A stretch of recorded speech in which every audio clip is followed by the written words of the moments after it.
أشهد أن محمدًا رسول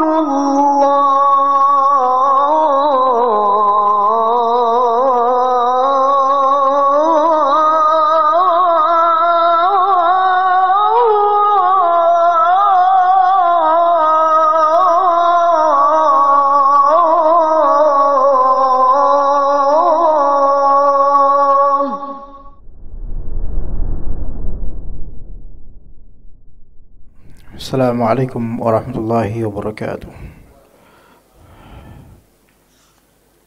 Innal hamdalillah nahmaduhu wa nasta'inuhu wa nastaghfiruh wa na'udzu billahi min shururi anfusina wa sayyiati a'malina. May yahdihillahu fala mudilla lahu wa may yudlil fala hadiya lahu.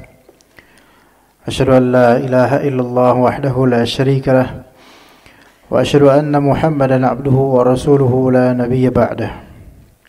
فإن أصدق الحديث كتاب الله وخير الهدي هدي محمد صلى الله عليه وسلم وشر الأمور محدثاتها وكل محدثة بدعة وكل بدعة ضلالة وكل ضلالة في النار. أما بعد, kita lanjutkan kajian kitab Umdah al-Fiqh karya Ibn Qudamah al-Maqdisi rahimahullah ta'ala. Pembahasan kali ini adalah pembahasan bejana, terusan dari pembahasan bejana.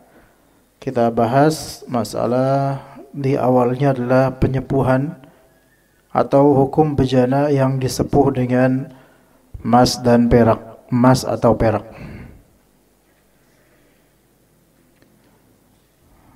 Baik. Dikatakan oleh Ibnu Qudamah rahimahullah, wa hukmu al-mudabbabi fihima hukmuhuma illa an takuna ad-dabbatu yasiratan min al-fiddah. Kita tahu di pembahasan sebelumnya haram menggunakan bejana emas dan perak untuk bersuci serta keperluan lainnya, dan yang lebih sahih untuk makan dan minum dan bersuci dengan sabda Nabi yang disebutkan dalam kitab. Begitu juga hukum bejana yang mudhabbab, yaitu disepuh, ditambal dengan keduanya, itu hukumnya sama, tidak boleh. Namun ada pengecualian, illa an takuna ad-dabbatu yasiratan min al-fiddah, kecuali yang disepuh ini, ya, bejana yang disepuh ini dengan perak dan unsur peraknya itu sedikit, unsur peraknya sedikit, maka itu boleh. Ketika wadah makan atau wadah minum, baik piring, kendi dan semisalnya, ya disepuh dengan emas atau perak, maka kalau emas mutlak tidak boleh. Kalau perak maka ada beberapa persyaratan. Ada beberapa persyaratan. Taib. Seperti apa persyaratannya? Disebutkan oleh para ulama ada 4 syarat. Ketika gelas, piring dan semisalnya disepuh, ditambal sedikit dengan perak, ada 4 persyaratan. Persyaratan pertama, antakuna dhabbah. Ini tidak di buku. Yaitu dengan cara disepuh. Ya, dia tambalan yang kecil, tambalan kecil. Ya, di peraknya itu dicairkan, dipanaskan. Bukan sebagai hiasan tentunya, ya. Yang kedua, materi perak untuk sepuhannya ini yasirah, yaitu sedikit saja. Ya, sedikit sehingga tidak menjadi dikenal sebagai piring atau wadah yang berkalutan dengan perak. Jadi hanya sebatas tambelan dempulan sedikit. Ya. Kemudian yang ketiga, an takuna ad-dabbatu min fiddah. Dempulan dabbah ini yaitu sepuhannya dari perak, bukan dari emas. Itu yang ketiga, syarat ketiga. Syarat keempat, an takuna li hajah, karena ada hajat, kebutuhan. Karena ada hajat atau kebutuhan. Ya. Taib. Karena Nabi SAW juga memiliki kendi. Kata Anas bin Malik, anna qadahan Nabi SAW inkasar. Kendinya Nabi SAW pernah retak atau pecah. Ya. Fattakhadha makana asy-sya'bi silsilatan min fiddah. Dan beliau menjadikan tempat bolong atau retaknya di kendi tersebut silsilah, yaitu beberapa dempulan terbuat dari perak. Ya, fiddah. Dan itu hajat, kebutuhan. Maka boleh. Adapun kalau zina, yaitu perhiasan, menghias dengan perak, maka haram. Jika murni hajat maka boleh. Namun jika ada niatan untuk menghiasnya, maka ini haram. Walaupun butuh. Berarti niat di sini bisa berpengaruh. Ya. Jadi kalau emang hajat butuh, fadhal lakukan. Tetapi tidak ada niatan sengaja untuk menghiasnya, menjadikannya hiasan untuk kendi ini atau bejana ini. Taib. Hajat itu martabat di bawah darurat, jemaah. Ana udah pernah menyebutkan dan harus sering kita sebutkan tentang derajat seberapa darurat, butuh atau tidak. Dalam fikih itu penting. Martabat yang pertama darurat kan? Martabat yang kedua hajat atau keperluan. Dan martabat yang ketiga di bawah dari hajat atau keperluan yaitu tahsin. Tahsin itu ya hiasan, memperbaiki. Tazyin, ya. Menghiasi. Jadi ada daruriyat, ada hajat, dan juga ada tazyiniyat. Darurat itu adalah apa yang jika tidak diadakan atau dilakukan akan membahayakan jiwa atau harta. Ya, darurat adalah apa yang jika tidak diadakan atau dilakukan maka akan membahayakan jiwa atau harta. Maka itu darurat. Dan kaidahnya ad-daruratu tubihul mahdhurat.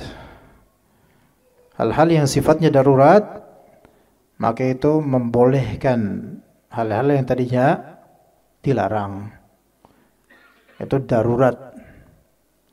Bahasa kita kadang-kadang emergency, darurat. Kalau enggak diamalkan gawat nanti, bisa membahayakan nyawa, jiwa atau harta. Ya. Yang kedua, derajat kedua yaitu hajat, kebutuhan. Ya. Apa itu kebutuhan? Kebutuhan adalah apa yang memiliki tujuan selain perhiasan. Apa yang memiliki tujuan selain perhiasan, namun tidak sampai derajat darurat. Apa yang memiliki tujuan selain penghiasan atau perhiasan. Ya. Selain perhiasan dan tidak sampai derajat darurat. Maka itu hajat. Tidak sampai derajat darurat. Ya, maka itu adalah hajat.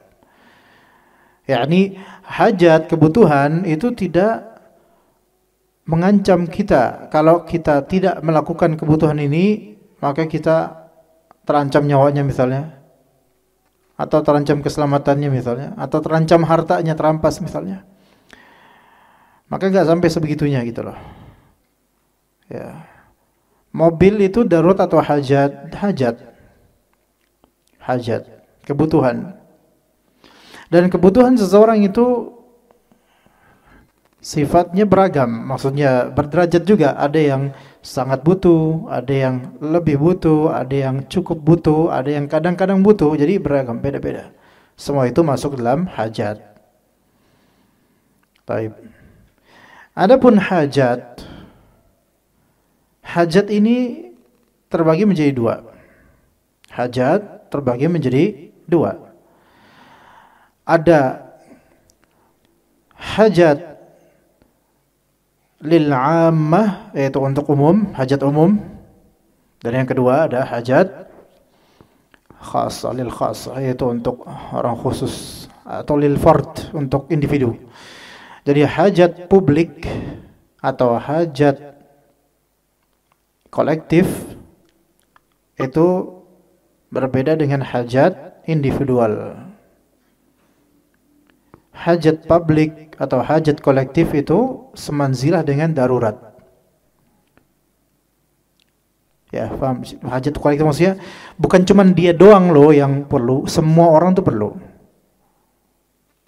Maka ini semanzilah dengan darurat. Sehingga apapun yang misalnya asalnya diharamkan, maka fadhal boleh. Misal Masjid Hijau memiliki area yang sebenarnya tidak masuk ke dalam area masjid.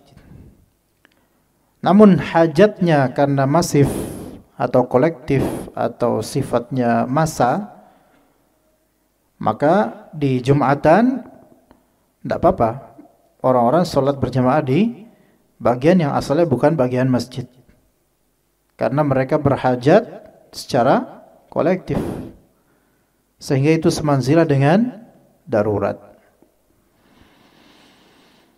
Begitu juga pada waktu masa pandemi dahulu, shaf merenggang atau pakai masker. Shaf merenggang pada asalnya haram. Namun karena ada hajat, kebutuhan yang sifatnya darurat, yang sifatnya apa? Masif, kolektif, maka menjadi darurat. Sehingga yang tadinya haram, maka dilonggarkan. Begitu. Jadi hajat ketika itu masif, sifatnya untuk publik, kemaslahatan publik, maka semanzilah dengan darurat.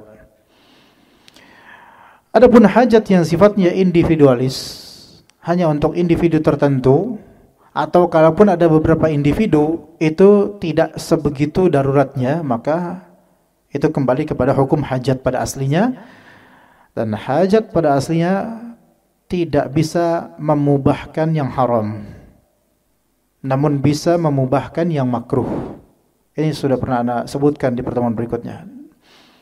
Hajat individualis, bukan kolektif, ya, maka bisa memubahkan yang haram, tidak bisa memubahkan yang haram, namun bisa memubahkan yang apa?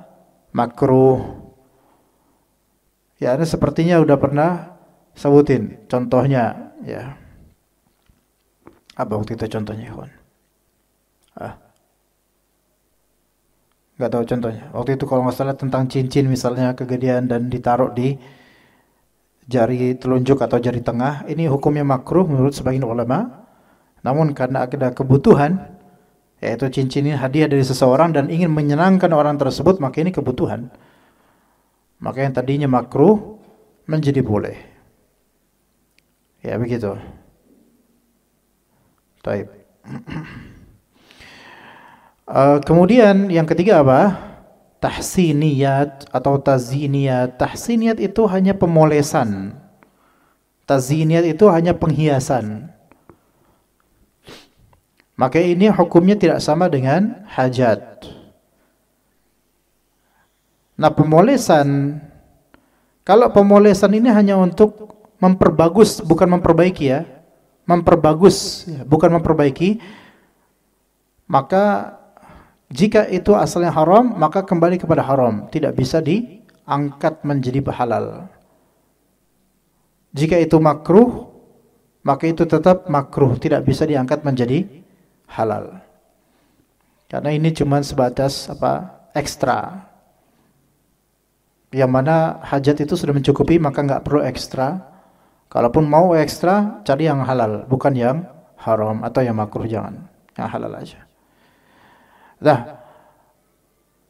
menambal bejana minum atau makan dengan perak, ya, kalau ada niatan atau tujuan untuk perhiasan karena mentang-mentang ini perak, maka kembali ke hukum asalnya itu haram. Itu maksudnya. Gitu ya. Oke, seperti itu. Sekarang ketika seseorang pakai gigi silver atau gigi emas, hukum asalnya haram. Dan dia pengen ngunyah karena giginya ompong, gerahamnya atau gimana atau depannya pengen ngunyah, maka dia pakai gigi emas. Tapi ini gigi emas tujuannya apa? Enggak mungkin enggak ada niatan untuk tahsiniyat atau taziniyat. Pasti ada niatan untuk itu. Karena pakai gigi palsu biasa itu cukup. Makan itu hajat nggak? Makan itu hajat, bahkan bisa menjadi darurat buat dia gitu loh. Tapi misalnya giginya ompong, maaf nih, giginya ompong 2 di depan. Ya. Tapi dia bisa makan, cuman kurang lancar makanannya. Jadi dia berhajat untuk darurat nggak sampai darurat, tapi berhajat untuk punya gigi depan, karena yang nggak lengkap, belum lagi ejekan orang atau gimana ya, maka akhirnya dia pun memakai gigi palsu untuk depan. Taib, dan ini hajat. Gigi palsu ketika memang hajat tersebut sangat menekan, maka ini tidak masuk dalam mengubah ciptaan Allah. Maksud gigi palsu ini adalah yang tadi dia nggak ada gigi dan dia berhajat untuk itu, maka lakukan. Taib, itu nggak masalah. Makanya jika ada seseorang memiliki gigi yang bentuknya fahish itu keji ya, buruk gitu loh, sehingga orang itu nggak mau mendekatinya, atau kalau dia ketawa orang-orang berusaha untuk menyadari kayaknya ini mimpi deh gitu, supaya gak merasa sebel atau jijik dengannya, maka supaya pergaulannya normal, dia berhajat untuk mendapatkan yang normal, maka dia boleh pakai gigi palsu atau bagaimana mengubah giginya. Itu hajat. Adapun kalau cuma gingsul sedikit atau agak nggak rata sedikit dan itu nggak ada perubahan terhadap makannya, orang-orang nggak masalah dan dia tetap pede, namun ingin memperbagus supaya rata dan seterusnya supaya baik indah, maka ini masuk dalam bab tahsiniyat atau taziniyat dan ini haram. Begitu. Tapi kalau misalnya kecelakaan, nasallallahu alafiyah, giginya rontok semua, dia tidak bisa makan, ini masuk ke dalam mana? Darurat, hajat atau tahsiniyat? Darurat. Karena kalau dia nggak punya gigi sama sekali atau mayoritas giginya atau sebagian giginya hilang, dia nggak bisa bertahan lama untuk hidup dengan baik, gitu. Maka darurat. Ini pentingnya, Pak. Penting harus tahu ini daruriyat, hajat dan tahsiniyat atau taziniyat. Taib. Kemudian berikutnya diperbolehkan menggunakan seluruh, kita baca dulu Arabiknya. Wa yajuzu isti'malu sa'iril aniyati at-tahirati wa ittikhadhuha wa isti'malu awani ahlil kitab wa thiyabihim ma lam tu'lam najasatuha. Diperbolehkan menggunakan seluruh jenis bejana lain yang suci. Bejana lain yang suci. Semua macam bejana untuk makan minum yang suci enggak masalah selama bukan dari perak atau emas. Wa ittikhadhuha, ittikhadh juga diperbolehkan. Ya, jadi isti'mal menggunakan ittikhadh, menyimpan itu boleh. bejana lain dari materi lain. Karena nas dalil hanya menunjukkan untuk pelarangan untuk apa? Emas dan perak, bejana emas dan perak. Maka setiap bejana yang terbuat dari apapun selain emas perak tidak masalah. Ya, tidak ada masalah. Kemudian masalah di sini diperbolehkan menggunakan bejana ahli kitab. Wasti'malu awani ahli kitab, itu boleh. Menggunakan bejana milik ahli kitab, yaitu Yahudi dan Nasara. Juga thiyab, yaitu pakaian mereka, ya boleh kita gunakan. Maksudnya pakaian bekas mereka misalnya, boleh kita gunakan. Dan sekarang kan banyak, atau saya tidak tahu apakah sudah berlalu musimnya pakaian thrift.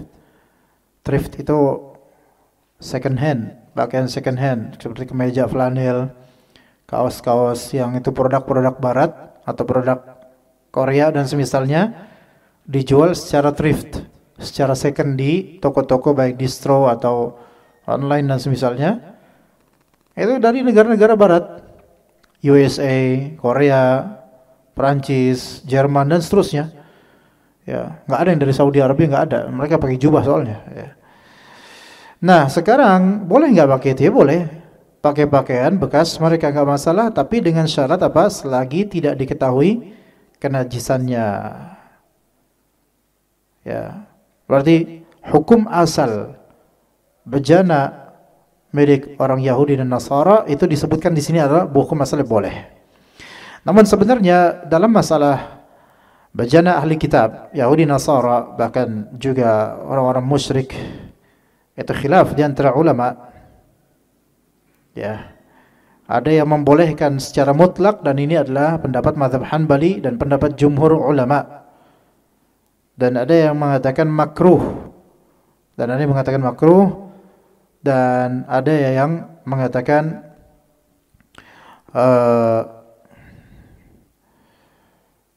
tergantung dengan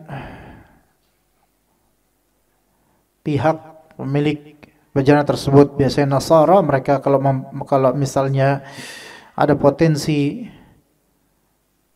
memperbanyak atau ada potensi untuk menggunakan benda-benda najis seperti khamar dan babi dan semisalnya, maka tidak boleh untuk menggunakan inak mereka, yaitu wadah mereka. Seperti restoran-restoran yang memang ada menunya, menu makan babi. Tapi ini juga dilihat ikhwan, misal hukum asalnya boleh. Tetapi ketika ada indikator bahwasanya ini bekas babi atau misalnya khamar dan misalnya, maka ini tidak boleh. Konteksnya begini, kalau antum keluar negeri, kalau misalnya negeri itu Nasara atau negeri Yahudi, maka kan asal penyembelihannya itu halal. Ya halal. Ya halal. Adapun kalau misalnya musyrik, Buddha, Hindu dan semisalnya, maka asal hukum penyembelihan mereka adalah haram. Baik. Berarti yang Yahudi atau Nasara masih bisa ditolerir. Adapun yang musyrik, Hindu, Buddha, maka najis sembelihan mereka. Karena tidak memungkinkan untuk dianggap halal. Ini terlepas di bagaimana mereka menyembelih orang Nasara, kita enggak tahu clearnya. Tapi kalau kita enggak tahu, maka kembali ke hukum asalnya. Wa ta'amukum wa ta'amul ladzina utul kitaba hillul lakum. Makanan orang-orang yang diberikan kitab itu halal buat kalian, yaitu maksudnya Yahudi dan Nasara. Eksklusivitas untuk mereka. Khusus Yahudi Nasara boleh untuk kita makanan sembelihannya dan makanan pada umumnya. Adapun selain Yahudi Nasara, musyrik, ya, yaitu Buddha, Hindu dan seterusnya, maka itu haram. Maka itu haram, sembelihan mereka haram. Nah, kalau misalnya kita di restoran milik Nasrani, Ya, mungkin karena di negara Nasrani atau terkenal ini restoran Nasrani. Kemudian ada menu babinya. Namun dari semua menu banyak itu hanya satu doang menu babi dikhususkan. Atau tempat makan untuk persediaan dan makan menu babi itu di tempat khusus misalnya. Maka apa hukumnya? Wallahu a'lam, hukumnya dikembalikan kepada aghlabiyah, yaitu mayoritas. Kalau mayoritas menunya itu adalah halal, maka hukum kembali ke mayoritas. Ya, kembali ke mayoritasnya. Namun tentu mereka tetap berdosa dengan jual itu, gitu loh. Tapi tentu yang lebih afdal bagi seorang penuntut ilmu adalah menghindari restoran seperti ini untuk menghindari fitnah. Gitu aja. Adapun kalau misalnya 50-50, maka di sini ada syubhat yang cukup besar sehingga hindari. Ya, sehingga hindari jauh lebih afdal. Atau sekaligus jual makanan, sekaligus jual khamar. Nah, ini dipermasalahkan dalam mazhab karena dalam mazhab Hanbali khamar itu dianggap najis. Walaupun yang lebih sahih wallahu alam, khamar itu tidak najis. Haram tapi tidak najis. Namun tentu penuntut ilmu dia tidak duduk di situ. Yang tadi mungkin hukumnya bagi orang awam dimaafkan, tapi bagi penuntut ilmu maka dia seperti membarakkan syubhat untuk dirinya.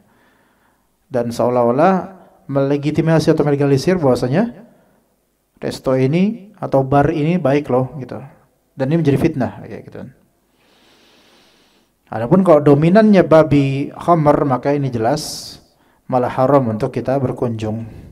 Selain karena berpotensi terkena najis dan juga berpotensi menimbulkan fitnah dan menjatuhkan muru'ah.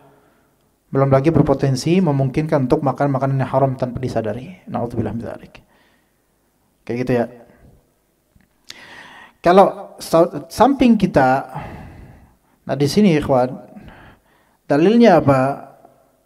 Dalil yang menunjukkan hukum asalnya boleh. Yaitu hadis Jabir bin Abdullah radhiyallahu anhuma, "Kunna naghzu ma'a Rasulillah sallallahu alaihi wasallam fa nusibu min aniyatil musyrikin." Kami dulu pernah naghzu, yaitu ghazwah itu apa? Perang, dan Rasulullah bersama kami. Kemudian kami dapatkan di antaranya adalah wadah-wadahnya milik orang-orang musyrikin. Wa asqiyatihim, dan juga semacam kendi-kendi mereka, fanastamti'u biha fala ya'ibu dzalika 'alaihim.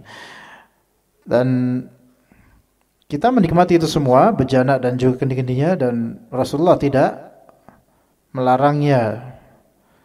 Dan juga dari hadis Imran bin Husain, Rasulullah SAW wudu dari bejana air milik seorang perempuan musyrikah.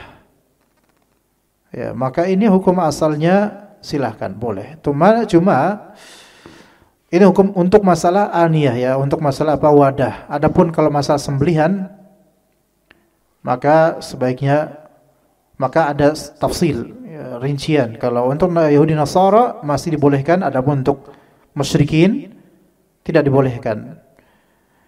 Dan memang untuk musyrikin potensi najisnya piring mereka itu lebih besar dibandingkan untuk Nasara. Tapi ala kulli hal hukum asalnya untuk piring, wadah, makan minum mereka itu semuanya silakan, halal maksudnya halal isti'mal, boleh digunakan ya secara mutlak, kecuali jika apa? Jika ada kemungkinan yang kita ketahui atau persangkaan kuat bekas najis gitu ya. Allahu a'lam. Taib, kita kemudian menuju ke masalah wasuful maitati wa sya'ruha tahir. Pakaian dan rambut dari mayit hukumnya suci. Wasuful maitati. Maitah di sini bangkai, kawan. Mayit ini ya al-maitah. Maitah yaitu bangkai.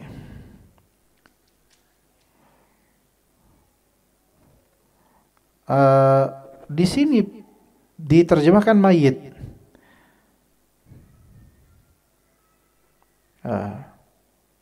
Diterjemahkan mayit. Yang terjemahan ini membuat kita berpikir ini maksudnya manusia gitu loh. Enggak, pakaian di sini apa di sini? Suf ya, oke. Mayit ya. Mayit, taib, mayit. Sahih mayit, taib. Enggak, ada tadi seperti bangkai adalah najis. Oke, taib. Pakaian dan rambut dari mayit hukumnya suci, taib. Mayit ini baik lagi perempuan, muslim atau musyrik, maka pakaian dan rambut itu hukumnya apa? Suci.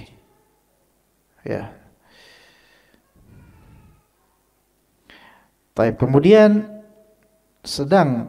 setiap kulit dari bangkai, tapi sebentar ikhwan, ini ada kesalahan sepertinya. No, enggak seperti ini. Pakaian dan rambut dari mayit. Lah, ini di sini ada kesalahan penerjemahan ya ikhwan sekalian. Di matan itu wasuf, suf al-maitah, wasya'ru al-maitah. Suf itu kan wol. Wol di sini mungkin beliau atau penulis atau penerjemah itu menerjemahkan pakaian gitu loh. Iya, menerjemahkan ini pakaian. Pakaian wol, bukan. Suf di sini bulu yang kriwel-kriwel itu loh. Ya. Paham gak coba? Kayak domba itu ada suf, dia suf. Rambutnya tuh apa? Bulunya tuh dia suf. Ya, gitu loh. Tapi kalau kambing sya'ar. Rambut, paham gak cuma bedanya? Domba yang kriwel itu suf. Adapun kambing biasa, bendot biasa itu sya'ar. Kayak rambut kita. Tapi kalau manusia nggak punya suf atau kriwel-kriwel kribo itu tetap sya'ar namanya. Cuman kalau binatang suf. Masalahnya di sini terjemahkan apa? Pakaian dan rambut dari mayit. Gini loh. Nggak gitu. Apa pakaian diganti apa namanya? Suf itu apa? Bulu tebal, bulu kriwel gitu loh. Dan rambut dari bukan mayit, apa? Bangkai. Gitu ya. Suci. Iya. Itu untuk ini tolong diganti ini ya. Suf bukan pakaian di sini. Suf yaitu bulu yang lebat ya. Bulu yang domba bulu gimbal gitu ya. Dan rambut dari bangkai. Ya. Karena kalau diterjemah pakaian dan rambut dari mayat hukumnya suci. Ada apa dengan pakaian dia? Kenapa harus disebut suci pakaian dia? Emang siapa yang selama ini menggelari pakaiannya najis? Gitu kan ya? Jadi ini salah terjemahan dan salah pemahaman dari penerjemah. Ya, begitu ya kawan. Makanya kalau antum baca kitab kayak gini sendiri kadang-kadang salah paham kalau tanpa dibimbing guru gitu atau ustaz. Jadi suf dan rambut dari bangkai itu hukumnya suci dalam mazhab Hanbali. Bangkai itu berarti adalah yang mati bukan dengan penyembelihan syar'i, itu bangkai. Ya. Bangkai dalam istilah syar'i maknanya adalah hewan yang mati bukan dengan penyembelihan syar'i. Ya. Hatta hewan itu pada asalnya boleh dimakan dagingnya, tapi kalau cara menyembelihnya tidak sah secara syar'i, maka dibangkai.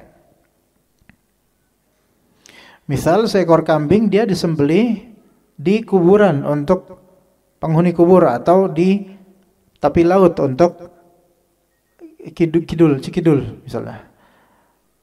Maka kambing itu hukum syar'inya adalah maitah, bangkai. Najis enggak? Najis.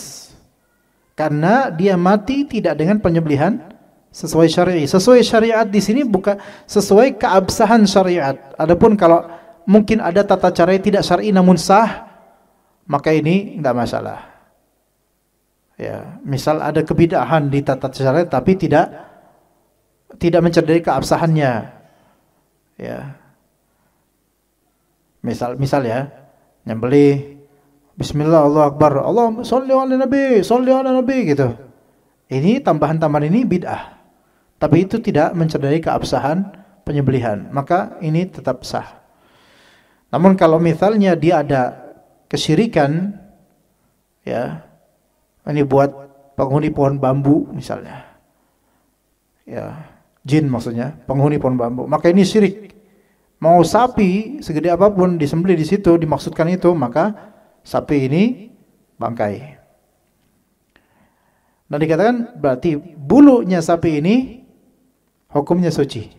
Bulunya, ingat, bulunya bukan kulit. Bulu beda sama kulit. Oke, suf itu bulu yang gimbal, dan sya'ar bulu yang halusnya itu semua suci.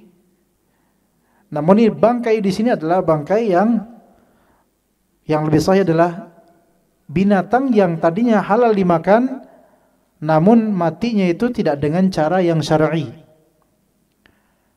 tidak dengan penyembelihan yang syar'i. Domba lagi jalan-jalan keluar dari kandangnya, kemudian jatuh masuk ke kali, nggak bisa berenang, mati di kali, sekarat, mati dah, khalas, total mati. Maka si domba ini hukumnya bangkai. Dalam mazhab Hanbali, gimbalnya rambut domba ini suci. Maka kalau antum potong-potong tuh gimbalan, ya, terus antum jadiin sikat gigi kalau mau, fadl. Kalau mau, ya, ana enggak nganjurin sih, cuman contohin aja, ya. Kulitnya najis enggak? Sedang setiap kulit dari bangkai, baik yang telah disamak maupun belum, tetap najis. Ini perlu dirinci, ikhwan. Wa kullu jildi maitatin dubigha am lam yudbagh fahuwa najis. Ya, baik, kita azan tapi dahulu, silakan, fadhil.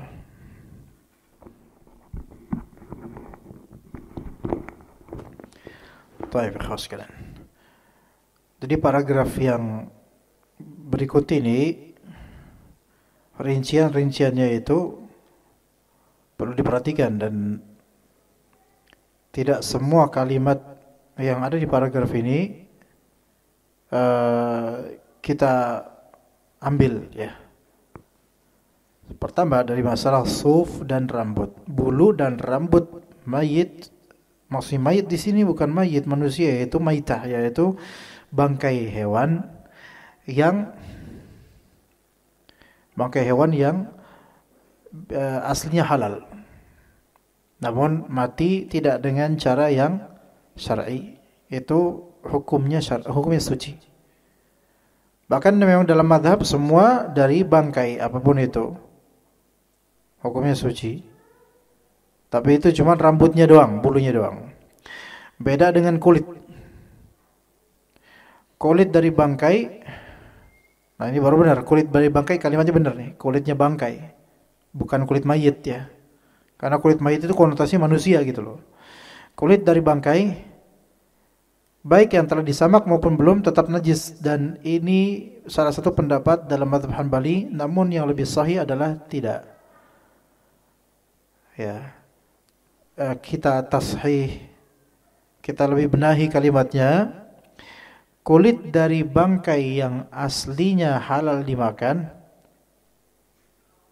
itu jika telah disamak maka suci, jika belum disamak maka najis. Itu yang sahih. Ulangi, kulit dari bangkai hewan yang aslinya halal, kalau udah disamak maka suci, Kalau belum disamak masih najis, itu untuk kulitnya. Kayak tadi domba kecebur kali, mati di kali. Ya, daripada mubazir itu kulit samak disamak. Dan dalam mazhab bulu kulit domba itu tidak najis. Adapun kulitnya, terutama bagian dalamnya, supaya tidak najis disamak, dibersihkan, baru insyaallah suci gitu ya.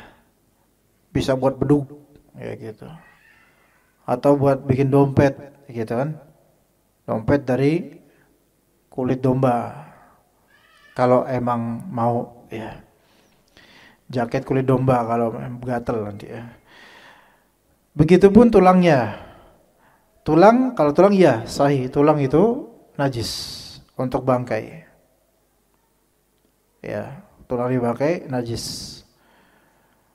Sebagaimana daging-dagingnya, walaupun ini khilaf di antara ulama, ada yang mengatakan tulang bangkai tidak najis, ada yang mengatakan begitu. Tapi Allah alam lebih sahih adalah najis. Apalagi tulang itu kan banyak tetelannya gitu kan. Tetap aja dagingnya dan urat-uratnya itu kan nempel dan misal maka najis. Wallahu a'lam. Baik, sampai sini ada pertanyaan enggak ikhwan? Silakan yang mau bertanya, tafadhol ikhwan. Ada pertanyaan? Tafadhol. Berkaitan dengan ini atau mungkin yang lain, silakan. Atau jelas semua ini materi? Ada yang bertanya? Enggak ada. Tafadhol. Ayam diapain? Ayam ketabrak motor, ya qadarullah. Daging masih halal nggak? Ayam ketabrak motor, ketika dia sekarat, antum sembelih nggak? Didemin. Kalau misalnya didemin sampai dia mati, maka haram, bangkai, najis. Boleh nggak disamak kulitnya? Nggak. Kalau ayam beda nih, kalau ayam nggak bisa. Kalau bulunya suci nggak? Bulunya suci. Kulitnya bisa nggak disamak? Emang disamak buat apaan kulit ayam? Ya kan? Tapi kalau misalnya dia ketabrak motor atau mobil atau kesenggol temannya atau gimana terus mau mati sekarat, atau ayam ngadu-ngadu gitu loh, sabung ayam kalah satu ayamnya dia sekarat gitu, langsung antum ambil golok, bismillah, Allahu akbar. Maka apakah itu sah atau enggak gitu loh, maksudnya halal atau enggak gitu. Dilihat itu ayam antum atau ayam orang lain gitu. Kalau ayam punya antum, sah penyembelihannya, halal buat antum. Kalau ayam punya orang lain, sah penyembelihannya, haram buat antum. Harus antum kasih ke ownernya. Antum kasih ke ownernya, Pak maaf Pak, ini tadi ayam antum sekarat nih, saya sembelih sekalian biar halal. Apakah ownernya akan terima kasih ke antum? Mungkin antum malah dilaporin, wah ini bunuh ayam saya. Gitu. Tapi secara fikih ini sah penyembelihannya, begitu sah, walaupun bukan punya sendiri. Sama kayak seseorang mencuri ayam, terus dia sembelih, sah nggak penyembelihannya? Sah. Tapi yang haram apa? Perbuatan dia mencuri, sehingga daging itu haram buat dia karena pencurian, bukan haram karena bangkai, bukan. Begitu. Ya. Fadl, ada lagi, ikhwan? Ya bertanya, fadl, jangan sungkan. Ya silakan Pak. Sedekah bumi. Ya. Taib. Sedekah bumi ini, jika itu adalah makanan, nah terutama itu adalah daging, maka hukumnya haram. Sedekah bumi di sini jika dimaksudkan untuk mempersembahkan kepada penjaga bumi atau semisalnya, begitu. Jadi perlu rinci apa maksud dari sedekah bumi gitu loh. Kalau dimaksudkan adalah untuk makhluk-makhluk yang ada di bumi, maksudnya untuk makhluk gaib, ya, maka ini syirik jelas. Ya, nggak nyuruh kidul tuh larung laut mainnya. Kalau sekarang sudah kaum kan bukan lautan gitu kan ya Pak. Nah, tapi biasanya istilah-istilah ini biasa dipakai oleh orang-orang yang untuk sesajian gitu loh. Maka ini syirik, ya, nggak boleh. Dan karena ada unsur kesyirikan atau potensi kesyirikan walaupun kita nggak langsung ngelihat dan nyaksiin, tapi atas nama itu, maka kita tahu uruf kita gimana gitu kan, maka hindari haram. Bahkan bukan hanya sembelihan. Untuk makanan cikinya juga kalau bisa, kalau antum tahu itu dari event tersebut, close. Kasih ke orang yang nggak tahu, nah gitu. Adapun daging, karena dia pada asalnya najis. Karena bangkai, karena sembelihannya sembelihan dengan niatan syirik. Adapun makanan seperti cikinya atau nasinya, selama tidak pakai kaldu binatang misalnya, atau saya nggak pernah ikutin itu, kentangnya, kentang goreng dan seterusnya, maka ini hukum zatnya itu halal. Namun karena antum tahu ini dari event syirik, maka haram untuk dimakan. Haramnya mungkin bukan karena zatnya, tapi haramnya karena sebabnya. Begitu. Namun bagi orang yang nggak tahu, maka halal. Kecuali dagingnya itu harus antum tahu. Jadi antum dapat nih nasi berkat, dagingnya udah najis, buang. Nasi berkat ada telur. Nah, telur ini sembelihan bukan? Telur bukan sembelihan. Maka telur boleh, bukan boleh buat antum. Antum kasih ke orang lain. Ya, antum kasih ke warga lain. Ternyata dia juga ikut larung sedekah bumi. Lah ini kan saya juga yang ngasih, kok saya dapat lagi gitu. Haram buat dia berarti. Kasih ke orang yang nggak tahu. Kasih ke keranggan misalnya. Kasih ke mana jauh gitu. Lah kasihlah. Ditanya dari mana nih? Udahlah, gitulah. Begitu. Halal insyaallah. Buat antum halal. Jangan ngomong gitu, jangan mau buat antum halal, curiga nanti dia. Ya, gitu Pak. Seperti itu, wallahu a'lam. Gimana? Ada? Fadal? Lagi? Ikhwah? Ya, fadal. Ikan. Ya.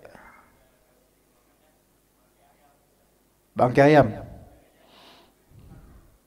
Bangkai bener ya. Maka ikan ini gini, ada istilah namanya hewan jallalah. Hewan jallalah itu adalah hewan yang dibiasakan mengkonsumsi najis. Dibiasakan mengkonsumsi, bukan pernah bukan itu. Beda antara dibiasakan mengkonsumsi najis dengan pernah mengkonsumsi najis. Sekarang pertanyaannya, antum ngasih bangkai terus-terusan atau occasional atau kebetulan? Disli.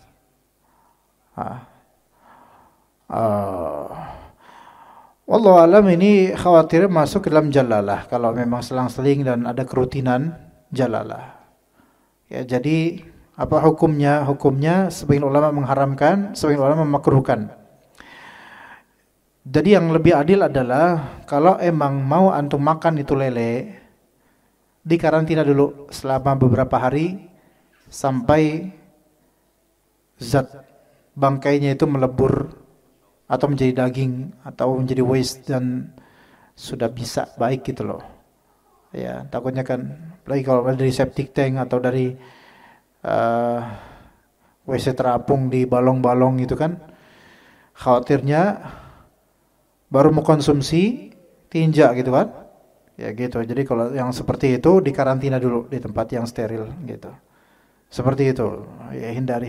Adapun kalau nggak tahu, nggak masalah. Pecel lele misalnya, iya. Terus ini belum terlalu dibelek, digoreng duluan, pas dibuka dikira telurnya padahal bukan. Fadil, ya ada lagi Fadil, Ikhwan. Antum mau nanya lagi sepertinya? Enggak. Taib, khalas, ada lagi?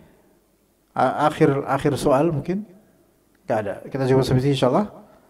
Baik, kita cukup sampai sini.